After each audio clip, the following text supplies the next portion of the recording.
Welcome to the More Than Anxiety podcast. I'm Megan DeVito, and I'm the life coach for stressed out and anxious women who want more out of life. I'm here to help you create a life you love to live where anxiety isn't holding you back. Get ready for a lighthearted approach to managing anxiety through actionable steps, a lot of truth talk, and inspiration to take action so you walk away feeling confident, calm, and ready to live. Let's get to it. Hey there. You are listening to episode 66 of the More Than Anxiety podcast. If this is your first time here, I'm so happy you found this podcast. And if you're back again this week to listen again, thanks for choosing to spend your time with me. So, in this week's episode, I am talking about imposter syndrome. And often when I coach people or when I'm on a consultation call, I notice reoccurring themes. And this week, imposter syndrome came up 3 times in 2 days. So it felt like the perfect time to talk about this topic. And I've never really covered this one before. If you're listening and you're wondering when I'm going to finally make a podcast about something that you're experiencing or struggling with, I am all ears. Lots of times I take suggestions and I pull from what I'm already doing. But if you've got a request, you can jump over to Instagram or to Facebook and drop me a comment or a message. I am Coach Megan DeVito in both of those places, and just put in your request there.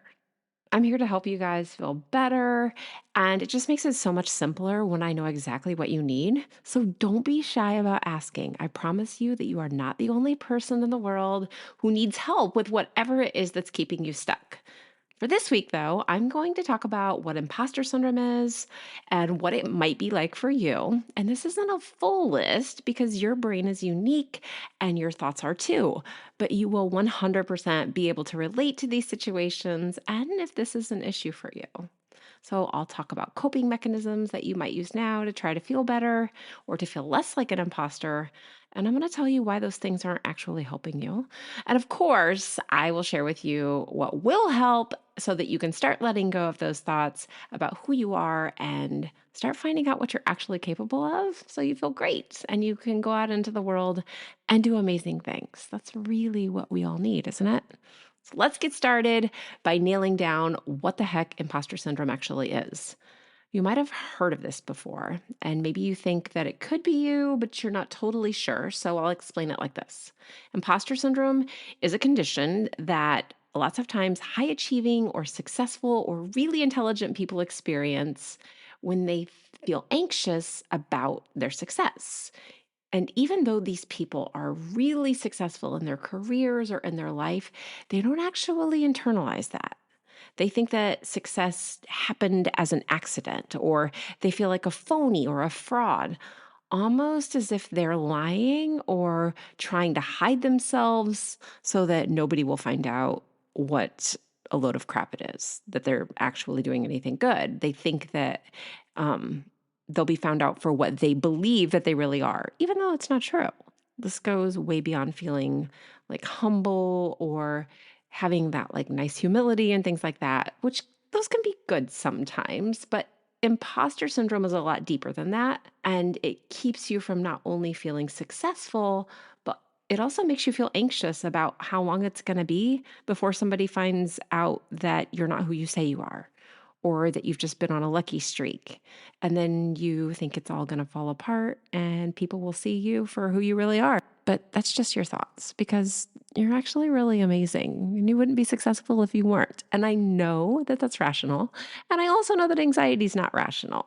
So just note that this is a thinking problem about who you think you are and that none of it's actually based on facts or your success because you're doing the work and you see that you're successful, but the facts aren't being accepted. So maybe you work and you over prepare or you overwork to keep people from maybe finding out who you think that you are. And this is actually really exhausting, isn't it? And when you overwork, you get more anxious and the more you start to slide down into depression. It's just a really nasty cycle that you can fall into. So this cycle of anxious thinking makes you believe that the only reason no one knows that you're a phony is because you stayed up all night working, or you blow off all of your success and you call it luck, so that even when you actually do really, really well, you don't accept that. And you don't think that you're actually capable or talented or successful. So you just keep overworking and telling yourself that you have to so that nobody really knows the real you, because if they did, everything would fall apart. And I'm all up in your head here. I'm not saying this because this is actually fact, right? Because anxiety is always just based on those scary thoughts and those scary stories. And one thing I want to make clear is that or beliefs, so the things that you believe are just thoughts that you have on repeat. You can believe that the sky is orange if you want. Tell yourself that a million times and you'll believe it. We see this happen all the time with people. And we wonder, how could they believe that? Well, they've just told themselves the same thing for a long time. And a lot of times we do it ourselves and we just accept that as the truth because it's in our brains and it's in our bodies and it feels true. And what I think is so interesting about imposter syndrome is that it's most common in women who are brilliant. So as I was like researching and digging a little more into imposter syndrome, a lot of times they spoke about or they were right about successful like women doctors or women attorneys or people who were doing these like what I would consider like really big jobs. And they were the ones that would experience the most success, but also the most imposter syndrome. They're well educated, they're running their own businesses or their own medical practices, they're experts in their fields, and they think it's all temporary and that they're not capable or that they'll be found out at any moment. Whereas guys, and yes, guys also deal with imposter syndrome, but men feel like the job was just too hard if they failed, where women think that they weren't capable. What the heck, ladies? I was actually talking to a woman this week who runs her home business for the first time. That's a hard thing to do. And she's learning the ins and outs of how her business runs and what she has to do and what she still needs to learn to do. And as the boss of this business, while she learns how to think like a boss, and she admitted it's hard, and yes, it is. But as we talked, she told me that she feels like a failure and that her employees don't respect her or that they think she's terrible at her job. And she just recognized that it was probably imposter syndrome.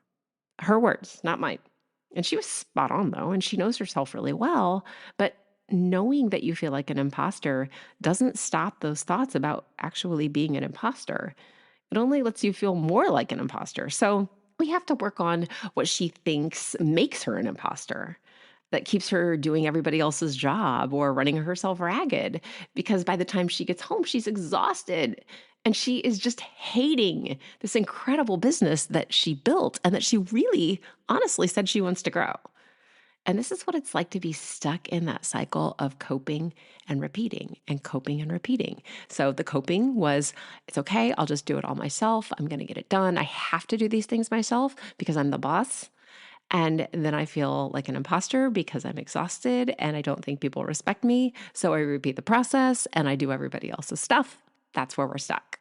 There's different ways that people struggle with this, though. You might notice that you're trying to do it perfectly every time so that nobody thinks you don't know your stuff or that they won't think you're a failure. Or you might think that you have to know everything about everything in your job or your field or whatever it is that you do. If you're a doctor, you have to know everything about the body and the medicines and everything. Or if you're a small business owner, you have to know every single thing about your small business. So let's say, for example, you own a bookstore. I'm just throwing this out here. Your thought might be, I have to be able to recite every book ever written by a particular author on demand and know where to find it and how much it costs and all the information all the time, or people will think that I'm not smart enough or capable enough to own this bookstore or whatever it is, a doctor, or I have to know every single law and every single like caveat to every situation to be a good lawyer. Not true. None of that's true. Another way you might struggle with this or with imposter syndrome might be when you think that you have to be able to do everything on your own without any help. So you do all the work. You have to know all the things, and anything less means something about your success or who you are. So you're not only think that you need to know everything about your business, but you should always it should come straight out of your brain and out of your mouth without having to try to remember it or without a delay. No pause. Like you ask me a question, boom, it's out my mouth because I know. Right now, I have to know everything 100% right all of the time, no help, or you're a fake. If you have that thought, that is imposter syndrome.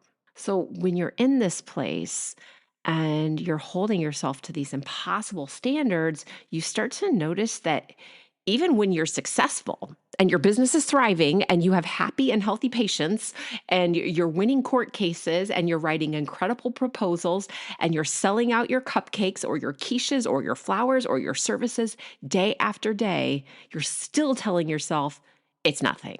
It was just luck. It wasn't that big of a deal. It was a fluke. Basically, you're not taking credit where credit is due, and that makes you work harder and longer hours, or it might make you ask other people if they're happy with your work or what they think you need to do better. And not in the sense of wanting to have ways to improve, but with the thought that they'll see something bad in you if you don't do whatever it is that you think you're not doing now. Does that make sense? Can you see that subtle shift there?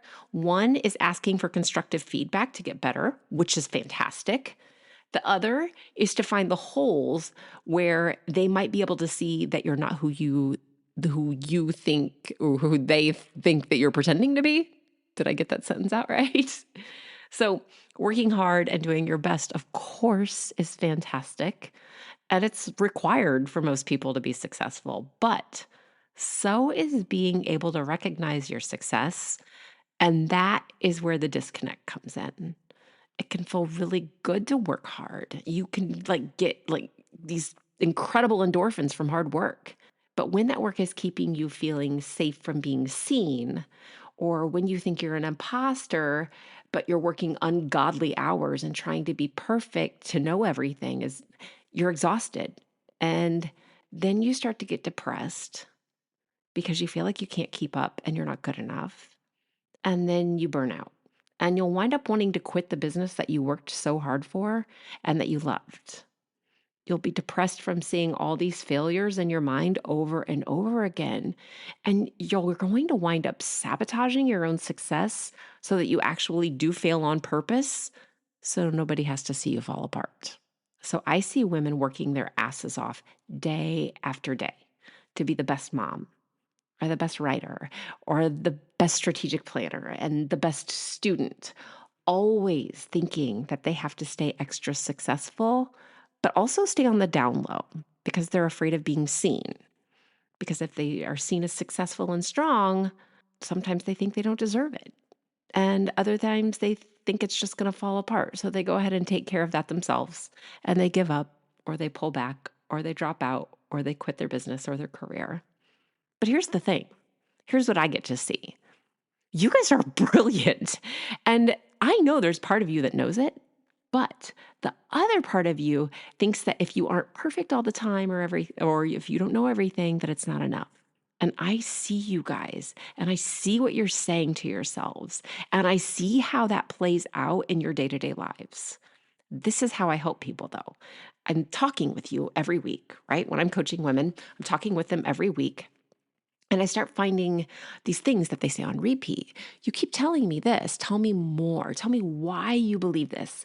And I help them find evidence. I help you find evidence for what it is that's actually true, and to start calling out the nasty things that you say about yourself so that you can start changing your story. And remember, your brain believes whatever you tell it over and over again. So when you know what you really are afraid that people will see, which actually is just what you believe about yourself and not what anyone else believes, then you can start finding truthful thoughts and you start to challenge yourself and you start to actually fail on purpose. Yes, actually do things that allow you to fail and then move forward without fear. I swear this is possible, and I see people do it all the time.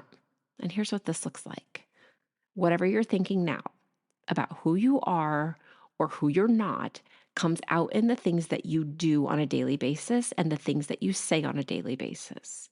And since you are saying them to yourself and you already believe it, at least part of you already believes it, it's really easy to skim over those things because they feel true in your body. It's hard to see them. So when I start working with you, we start by setting goals and figuring out what is important to you. Like, why do you want to run a flower shop? Why do you want to have a life outside of being a full-time mom? Why do you want to go to the next level of your career? Why do you want to be a med student? Why do you want to open this new restaurant in town? Whatever it is, I want to know why. Why do you want to go to the next level? Whatever your struggle is, we go from there. And then once you know what you want, we start paying attention to what's going on in your life that makes you feel anxious. And then we see how it feels in your body and what you're thinking about who you are when you have that feeling. We find out what you're capable of and really actually what you're afraid of. And all of these things come together in questions that we ask. I ask lots of questions to see what's tucked away in your mind that makes you feel like a fraud or like a phony. So over time, we change those stories using different tools, everything from journaling to mindfulness, maybe meditation. We start finding compassion for the part of you that feels down on yourself, and we start building your confidence through little activities that works for you.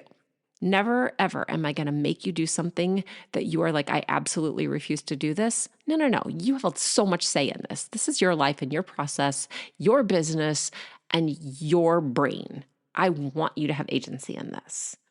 And you get to find new ways to connect with other people who build you up. So maybe you join a book club, or maybe you join, like a local charity organization. Maybe you start volunteering and you start meeting other people who are also working towards big goals.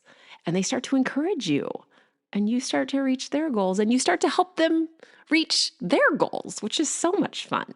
You also get to learn how to calm your body when you're anxious so that you can do the things that you avoid now when you start thinking that you're an imposter. You start proving your anxiety wrong and moving closer and closer to what you want instead. This process is really fluid and different for every person I work with because you want to be sure the steps that you're taking and the strategies that you're using. First, we want to make sure they work for you, of course. And second, that they get you to where you want to be. And this is what's so great about working with a coach. You get to see past what you're thinking, and you have somebody to help guide you and stretch you, even when it feels uncomfortable. Because let's be honest, change and really looking at yourself with honesty is going to be uncomfortable. But you get to look at what you want, which is really what you need, isn't it? Of course, yes, you can do this on your own.